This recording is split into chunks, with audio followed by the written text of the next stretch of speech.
జారి పడ్డావా? అయితే దేవుని యందు విశ్వాసంగా నువ్వు స్థిరంగా కలిగి ఉన్నట్టయితే పడ్డ స్థితిలో ఉండిపోవు, మళ్ళా పోరాటం మొదలు పెడతావు. ఈసారి గెలుస్తావు. భౌతికంగానైనా ఆత్మీయంగానైనా ఏ విషయంలో నువ్వు వీక్ అయినా విశ్వాస విషయంలో మాత్రం ఎన్నడూ వీక్ అవ్వద్దు.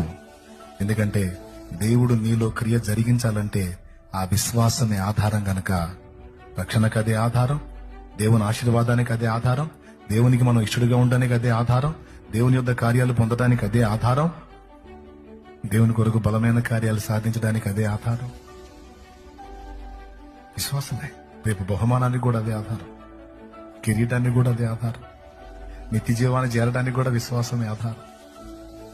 ఎవని యందు విశ్వాసం? ఆ విశ్వాస విషయం నీవు బలవంతుడిగా ఉంటే, ఇప్పుడు ఒకవేళ నీ పరిస్థితులు చిన్న భిన్నాలుగా ఉండొచ్చు, కానీ నీ విశ్వాసంలో మాత్రం నువ్వు బలవంతుడిగా ఉండగలిగితే ఆ చిన్న భిన్నాలైన అన్ని పర్ఫెక్ట్ గా సెట్ అవుతాయి. సెట్ చేస్తాడు. ఆ పని అయింది. ఇది ఎంతమందికి విశ్వాసం ఉంది? ఎన్ని చింద్రవందర తల్లకిందులు అయిపోయి, డోంట్ వరీ, నువ్వేం కంగారు పడద్దు. అది నీ భౌతిక జీవితమైనా ఆత్మీయ జీవితమైనా సరే తల్లకిందులు అయిపోయిందో ఓకే, డోంట్ వరీ.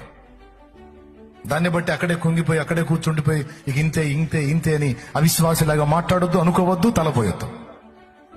విశ్వాసం గలదానివై ఒక్క మాట పలుకు, శోధింపబడిన మీదట నేను సువర్ణంగా మారుతాను, నేను తిరిగి నా దేవుని చూస్తాను, అప్పుడు నేను నూతన పరచబడతాను, నా దేవుడు నా కొమ్ము పైకెత్తుతాడు, ఆయన